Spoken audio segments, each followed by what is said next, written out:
Praise the Lord. ஆண்டவராகிய இயேசு கிறிஸ்துவின் நாமத்தில் உங்களுக்கு என் அன்பின் வாழ்த்துதலை தெரிவித்துக் கொள்கிறேன்.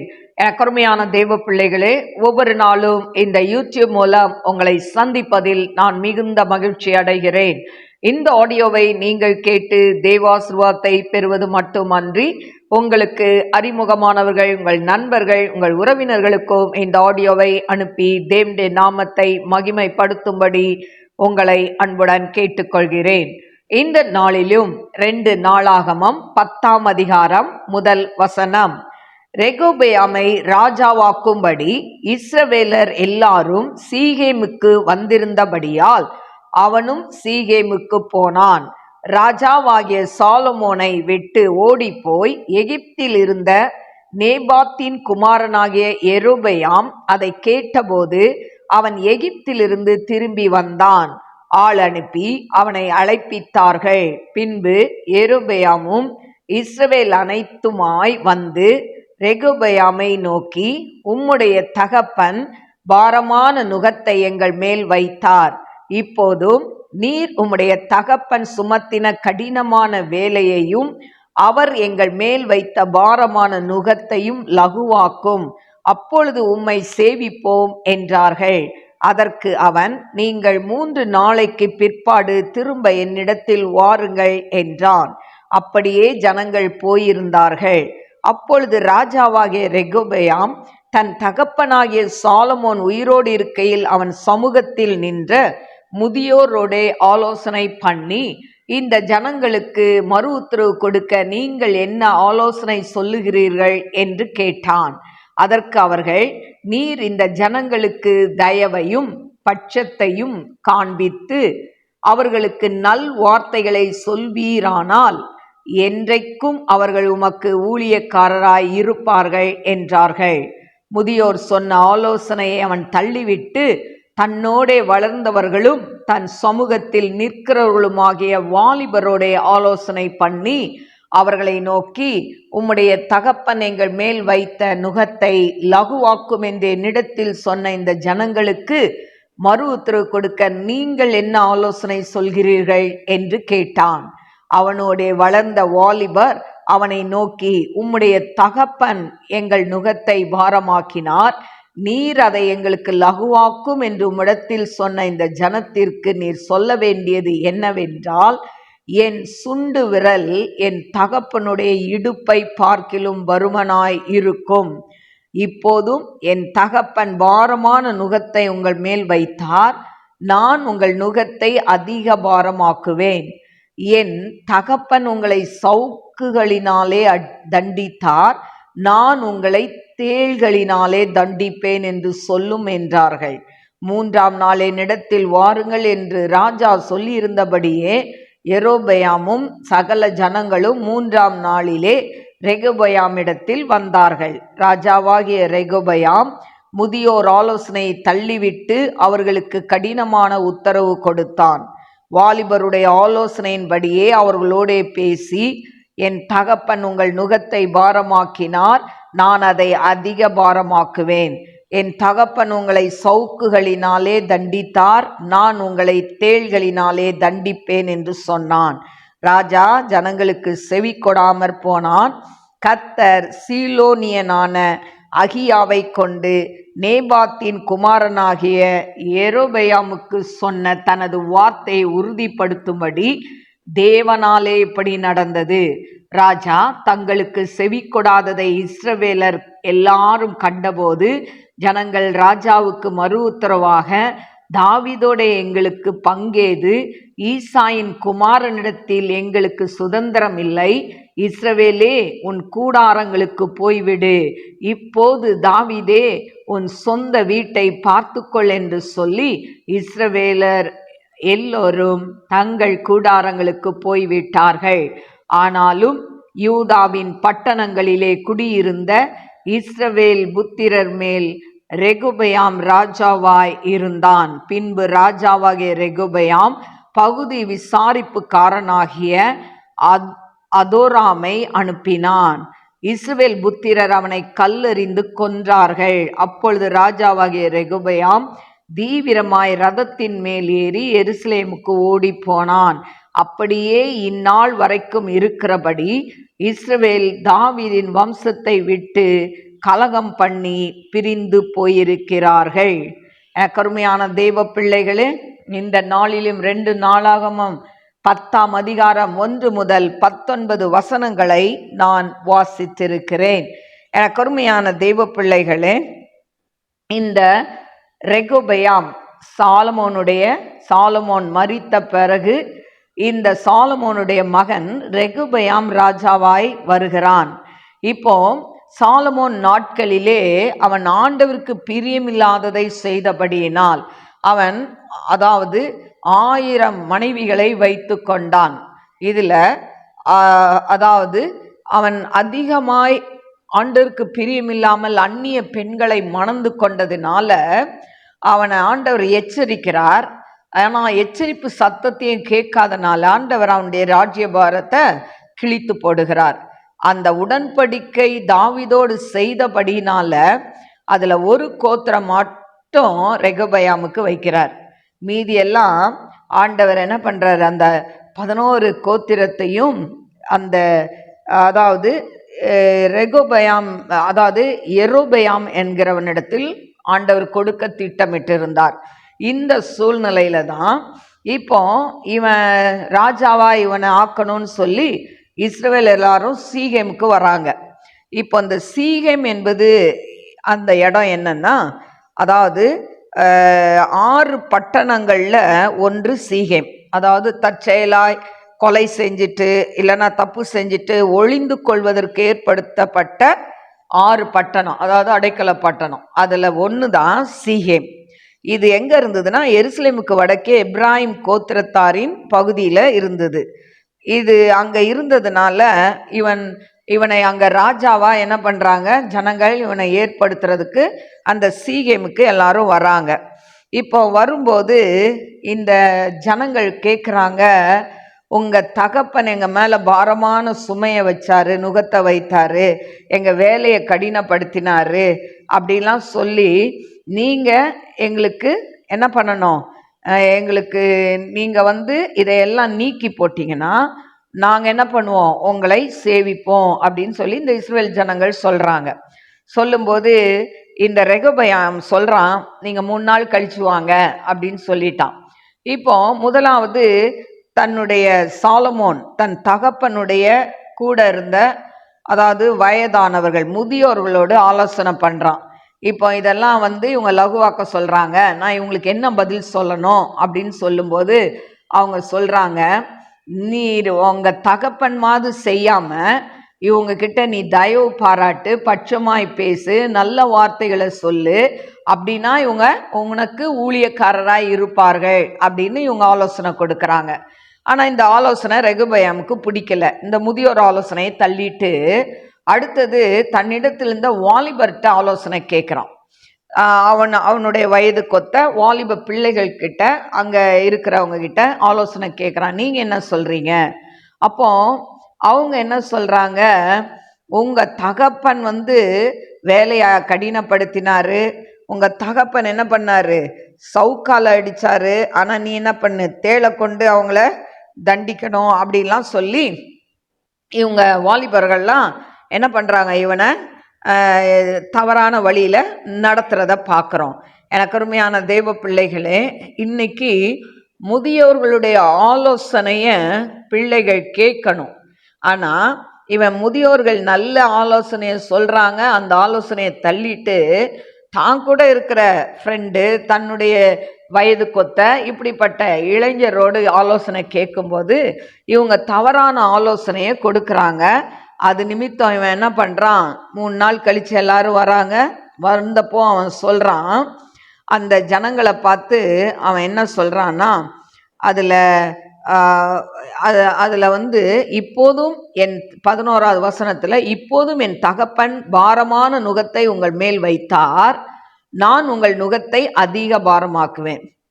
சாலமோனே பாரமான நுகத்தை அவங்க மேலே வச்சிருக்கிறாரு, ஆனால் நான் என்ன பண்ணுவேன், அதை விட பாரமாக்குவேன்.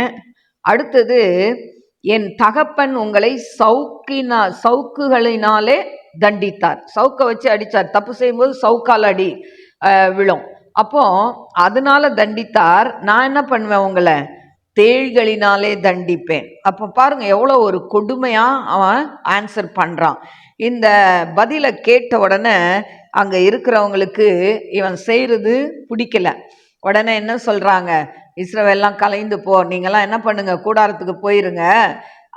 கூடாரத்துக்கு போயிருங்கன்னு சொல்லிட்டு 16ஆம் வசனத்துல சொல்றாங்க, ராஜா தங்களுக்கு செவி கொடுக்காத இஸ்ரவேல் எல்லாரும் கண்ட போது. ஏன்னா ராஜா அவன் பதில் என்ன இல்லை, இவங்க ஏற்றுக்கொள்ற மாதிரி இல்லை.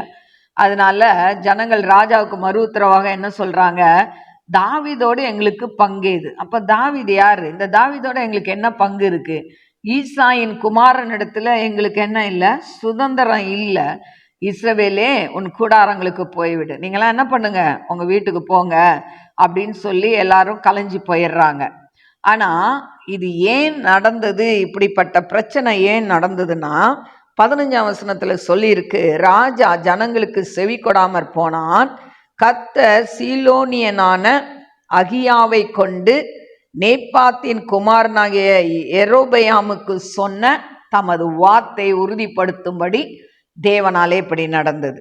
அப்போ அகியா என்கிற தீர்க்கதரிசி ரெகோபயாம் கிட்ட சொல்லி இருக்கிறாரு. என்ன சொல்லி இருக்கிறாரு, இதை மாதிரி உனக்கு 10, அதாவது இஸ்ரவேல் இதுல 11 கோத்திரங்கள் கொடுக்கப்படும் அப்படின்னு சொல்லி.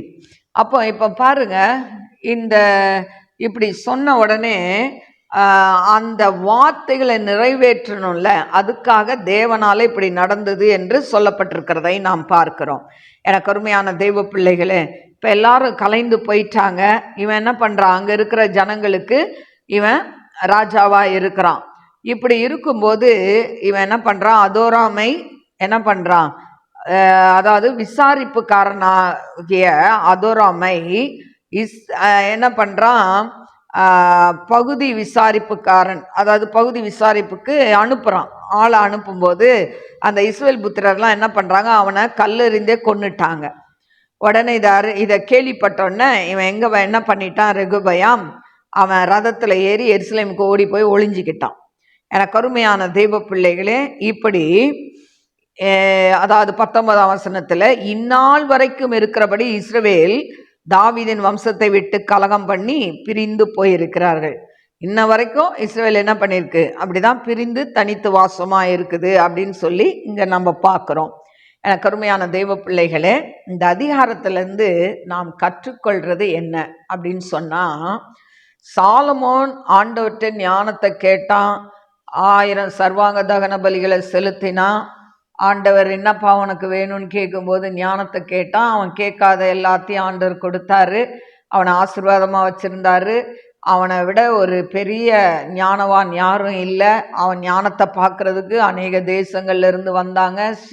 சேபா நாட்டு ராணி வந்தா, இதெல்லாம் நம்ம பார்த்தோம். எனக்கு அருமையான தெய்வ பிள்ளைகளை, இவ்வளோ நல்ல காரியங்களை ஆண்டவர் அவனுக்கு கொடுக்கும்போது அவன் என்ன பண்றான், ஆண்டவரை விட்டு துன்மார்க்கமாய் கடந்து போகிறதை பார்க்கிறோம்.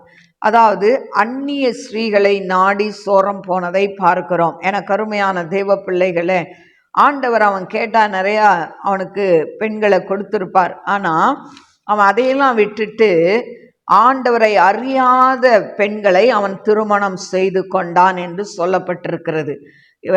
1 ராஜாக்கள் 11:1 ராஜாவாகிய சாலமோன் பார்வோனின் குமார்த்தியை நேசித்ததும் அல்லாமல் மோவாபியரும் அம்மோனியரும் ஏதோமியரும் சீதோனியரும் ஏத்தியரும் ஆகிய அந்நிய ஜாதியரான அநேக ஸ்திரீகள் மேல் ஆசை வைத்தான் அப்படின்னு சொல்லப்பட்டிருக்கு.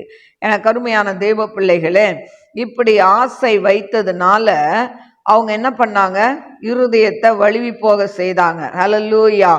அவங்க பக்கமா இவனை என்ன பண்ணிட்டாங்க, ஃபுல்லா சாய்த்து கொண்டார்கள். எனக்கு அருமையான தேவ பிள்ளைகளே, அவங்களுக்காக அவன் என்ன பண்றான், மேடைகளை கட்டி கொடுத்தான் என்று சொல்லப்படுகிறது. 7ஆம் வசனம் பாருங்க. அப்பொழுது சாலமோன் எருசலேமுக்கு எதிரான மலையிலே மோவாபியரின் அருவருப்பாகிய காமோசுக்கும் அம்மோன் புத்திரரின் அருவருப்பாகிய மோலோகுக்கும் மேடை கட்டினான். இப்படி மேடை கட்டி அந்நிய ஸ்திரீகளுக்கு அந்நிய தேவர்களுக்கு தூபம் காட்டுற இப்படிப்பட்ட காரியத்தெல்லாம் செய்தான். ஆண்டவர் அவனுக்கு என்ன பண்றாரு, 2 முறை அவனுக்கு தரிசனமாகி சொல்றாரு, எப்பா இதை விட்டுரு, இதை விட்டு வெளியே வா.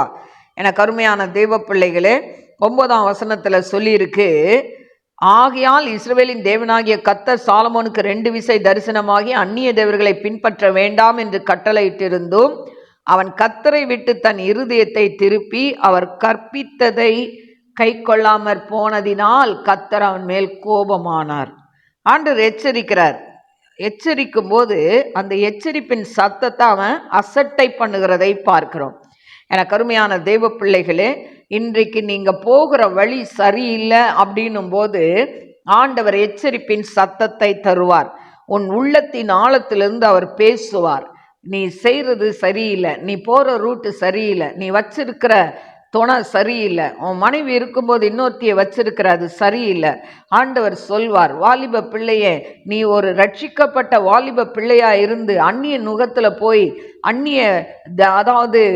அந்நிய தெய்வங்களை வணங்குகிற ஒரு பையனை லவ் பண்ணா அது தேவனுக்கு பிரியமில்லாத காரியம். ஆண்டவர் கோபம் உன் மேல பற்றி எரியும். அப்போ இப்படி ஆண்டவர் எச்சரிக்கும் போது நம்ம என்ன பண்ணிடணும், மனம் திரும்பணும். அந்த இடத்துல ஆண்டவர் 2 விசை தரிசனமாகின்னு இருக்கு. ரெண்டு தடவை அவனை எச்சரிக்கிறாரு, வார்ன் பண்றாரு. அவன் அதை அசட்டை பண்றான். அதனால ஆண்டவர் என்ன பண்ணிட்டாரு, ராஜ்யத்தை உன்னிடத்திலிருந்து பிடுங்கி அதை உன் ஊழியக்காரனுக்கு கொடுப்பேன் அப்படின்னு சொல்றாரு. ஹல்லேலூயா. எனக்கு அருமையான தெய்வ பிள்ளைகளே, ஆனா ஆண்டவர் பாருங்க, அதே 1 ராஜாக்கள் 11:13 ஆனாலும் ராஜ்யம் முழுவதையும் நான் பிடுங்காமல் என் தாசனாகிய தாவீதின் நிமித்தமும் நான் தெரிந்து கொண்ட எருசலேமின் நிமித்தமும் ஒரு கோத்திரத்தை நான் உன் குமாரனுக்கு கொடுப்பேன், 1 மட்டும் கொடுப்பேன். ஹல்லேலூயா. எனக்கு அருமையான தெய்வ பிள்ளைகளே, அப்போ அந்த 12 கோத்திரத்துல இவன் கையில என்ன கொடுக்கப்படுது, ஒரு கோத்திரத்தை கொடுக்கப்படுகிறது. ஹல்லேலூயா. அதுல பாத்தீங்கன்னா 30ஆம் வசனத்துல, அகியா தான் போர்த்து கொண்டிருந்த புது சால்வையை பிடித்து அதை 12 துண்டாக கிழித்து போட்டு யெரொபெயாமை நோக்கி 10 துண்டுகளை எடுத்துக்கொள். இஸ்ரவேலின் தேவனாகிய கர்த்தர் சொல்கிறது என்னவென்றால், இதோ நான் ராஜ்யபாரத்தை சாலமோனுடைய கையிலிருந்து எடுத்து கிழித்து உனக்கு 10 கோத்திரங்களை கொடுப்பேன். ஆனாலும் தாசனாகிய தாவீதுக்காகவும் நான் இஸ்ரவேலின் கோத்திரங்களில் எல்லாம் தெரிந்து கொண்ட எருசலேம் நகரத்துக்காகவும் ஒரு கோத்திரம் அவனுக்கு இருக்கும். 10 கோத்திரம் நீ எடுத்துக்கோ, ஒரு கோத்திரம் அது ரெகொபெயாமுக்கு அப்படின்னு சொல்லி ஆண்டவர் சொன்ன அந்த வார்த்தை நிறைவேற்றுறதுக்கு தான் இங்க ஜனங்களுடைய இருதயத்தை கடினப்படுத்தி, இவனுடைய ரெகொபெயாமுடைய இருதயத்தை கடினப்படுத்தி அவங்களுக்கு சரியான ஆன்சர் சொல்ல முடியல. ஹல்லேலூயா. எனக்கு அருமையான தெய்வ பிள்ளைகளே, இதை கேட்டுக்கொண்டிருக்கிற அன்பு சகோதர சகோதரிகளே, இன்னைக்கு ஆண்டவர் ஒரு எச்சரிப்பின் சத்தத்தை காதுகளில் கேட்க பண்ணுவார். ஏன்னு சொன்னா, இன்னைக்கு நம்ம போற வழி கர்த்தருக்கு பிரியமானதா இருக்கிறதா என்று சொல்லி சற்று யோசித்து பாருங்கள். திருமணமானவர்களாய் இருந்தாலும் சரி, உங்கள் மனைவிக்கு தெரியாம இன்னொரு பெண்ணை உங்கள் பைக்கிலேயோ கார்லேயோ கூட்டி கொண்டு சுற்றுறதும், அவங்களோட உல்லாசமாய் வாழ்கிறதும், யாரும் என்னை பார்க்கலன்னு நீங்கள் நினைக்கிறது, ஆனால் ஒரு கண் உங்களை பார்த்துக்கிட்டே இருக்கு. ஆண்டவருடைய கண்கள் பூமி எங்கோ உலாவி கொண்டு இருக்கு. அவருக்கு மறைவாக எங்கேயோ ஓடவே முடியாது. அவர் உங்களை பார்த்துட்டே இருக்கிறார். ஒரு நாள் இதை ஆண்டவர், அதாவது நீங்க அந்தரங்கத்துல செய்கிற அந்த பாவத்தை வெளியே பகிரங்கமாய் ஒரு நாள் கொண்டு வருவார் என்பதை மறந்து போகாதீங்க. எந்த பாவத்துல அடிமையா இருக்கிறீங்களோ, எந்த பாவத்தை செய்து உங்க கணவனுக்கு துரோகம் பண்ணி கொண்டு இருக்கிறீங்களோ, மனைவிக்கு துரோகம் பண்ணி கொண்டு இருக்கிறீங்களோ, அருமையான பிள்ளைகளே, கஷ்டப்பட்டு படிக்க வைக்கிற பெற்றோர்களுக்கு துரோகம் பண்ணி கொண்டு இருக்கிறீங்களோ, இதை கேட்கிற யாரா இருந்தாலும் மனம் திரும்பு என்று கர்த்தர் எச்சரிக்கிறார். ஹல்லேலூயா. சாலமோனை 2 முறை எச்சரித்து அவன் மனம் திரும்பாதனால தான் அவன் ராஜ்யம் கிழிக்கப்பட்டது. இன்றைக்கும் மேன்மை கிழிக்கப்பட்டு போய்விடும். ஆண்டவர் உனக்கென்று வைத்திருக்கிற மேன்மையான ஆசீர்வாதங்களை என் தேவன் கிழித்து போடுவார். ஹல்லேலூயா. இன்னைக்கு நீ மனம் திரும்பாத பட்சத்துல ஆண்டவர் உனக்கென்று வைத்திருக்கிற மேன்மையான காரியங்கள், மேன்மையான ஆசீர்வாதங்களை நீ இழந்து போவாய். அதனால இதை கேட்டுக்கொண்டிருக்கிற யாரா இருந்தாலும் இன்னைக்கு ஆண்டவரை நான் இதுலேருந்து வெளியே வந்துடுறேன்ப்பா, என்னை மன்னிங்கப்பா, என் குடும்பத்தை எடுத்து கட்டுங்க, என் குடும்ப ஆலங்க இடிஞ்சு போயிருக்கு, குடும்பத்தில் சமாதானம் இல்லை, சந்தோஷம் இல்லை, நிம்மதி இல்லை, ஏன் வாழ்கிறோன்னு வாழ்ந்துட்டு இருக்கிறேன், ஆண்டவரே என் குடும்பத்தை எடுத்து கட்டும், ஏன் பாவம் ஏன் அக்கிரமம் அதனால தான் என் குடும்பம் இப்படி சீரழியுதுன்னு சொல்லி உன்னை கர்த்தருக்கு ஒப்பு கொடுப்பாய் என்று சொன்னால் கர்த்தர் நிச்சயமாய் உங்க குடும்ப அலங்கத்தை மறுபடி எடுத்து கட்டுவார். எந்த சேற்றுக்குள்ள உழண்டு கொண்டு இருக்கிறீங்களோ அந்த சேற்றுக்குள்ள இருந்து வெளியே வரும்படி கர்த்தர் உங்களை எச்சரிக்கிறார். ஹல்லேலூயா.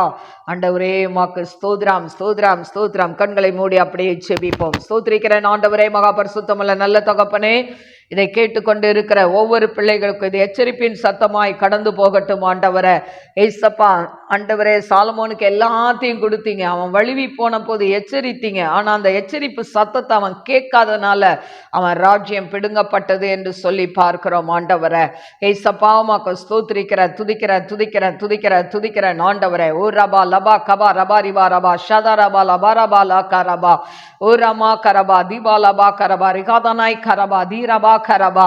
ஆவியானவரே உமக்கு நன்றி நன்றி நன்றி நன்றி ஆண்டவரே. அப்பா ஒவ்வொரு பிள்ளைகளையும் விடுதலை செய்யுங்கப்பா, பாவத்திலிருந்து விடுதலை செய்யுங்கப்பா, விபச்சார பாவத்திலிருந்து விடுதலை செய்யுங்கப்பா. மனைவி இருக்கும்போதே இன்னொரு ஆண்டவரை அப்பா பெண்ணோடு வாழ்வது விபச்சார பாவம், கணவன் இருக்கும்போதே இன்னொரு ஆணோடு வாழ்வது விபச்சார பாவம். ஆண்டவரே இந்த விபச்சார பாவத்திலிருந்து விடுதலையை கொடுங்கப்பா, விடுதலையை கொடுங்கப்பா. ஆண்டவரே உமக்கு ஸ்தோத்திரிக்கிறேன் துதிக்கிறேன் துதிக்கிறேன். மனைவிக்கு துரோகம் பண்ணுகிற ஆண்டவரே சகோதரர்களை ரட்சியும், ஆண்டவரே கணவனுக்கு துரோகம் பண்ணுகிற சகோதரிகளை ரட்சியும் ரட்சியும் ஆண்டவரே. அப்பா எத்தனை சத்தியத்தை கேட்டாலும் ஆண்டவரை இருதயத்தை கடினப்படுத்தி கொண்டு இருக்கிறாங்களேப்பா. ஆண்டவரே உமக்கு ஸ்தோத்திரம் ஸ்தோத்திரம் ஸ்தோத்திரம். சாலமோனை போல ஆண்டவரை அப்பா தகப்பனை மேன்மை இழந்து போக கூடாதுப்பா. சிம்சோன் எச்சரிக்கப்பட்டோம் ஆண்டவரே, தருணங்கள் கொடுக்கப்பட்டோம் ஆண்டவரே, அவன் கண்ணி நிச்சயில விழுந்ததுனால கண் ஆண்டவரை பிடுங்கப்பட்டது மட்டும் இல்லாம ஆண்டவரே ஜட்ஜா இருக்கிறவன் அழிந்து போனான் எல்லாரோடைய ஆண்டவரை. அப்பா அவன் மேன்மை இழந்து போனானே. இன்னைக்கு ஆண்டவரே உம்முடைய பிள்ளைகளுக்கு வைத்திருக்கிற மேன்மையை ஆண்டவரே ஆசீர்வாதத்தை சத்துரு ஆண்டவரே அப்பா பறித்து கொண்டு போகாதபடி அப்பா பாவ சேற்றில உளையான சேற்றில சிக்கி தவிக்கிற அதுலேருந்து வெளியே வர முடியாம ஆண்டவரே இருக்கிற ஒவ்வொரு பிள்ளைகளையும் தூக்கி எடுங்கப்பா. அவங்களுக்கு விரோதமாய் செய்து வைத்திருக்கிற எல்லா மாந்திரிக வல்லமைகள் செயலிழக்கட்டும் அப்பா.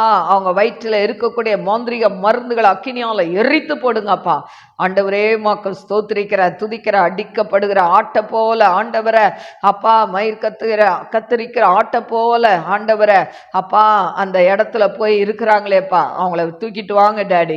ஆண்டவரை யாரெல்லாம் அடிமையா இருக்காங்களோப்பா இதை கேட்டுக்கொண்டு இருக்கிற ஆண்டவரை அப்பா, யாரா இருந்தாலும் இப்படிப்பட்ட பாவ வாழ்க்கையில யாரெல்லாம் சிக்கி கொண்டு இருக்கிறாங்களோ அவங்கள வெளியில கொண்டு வாங்கப்பா.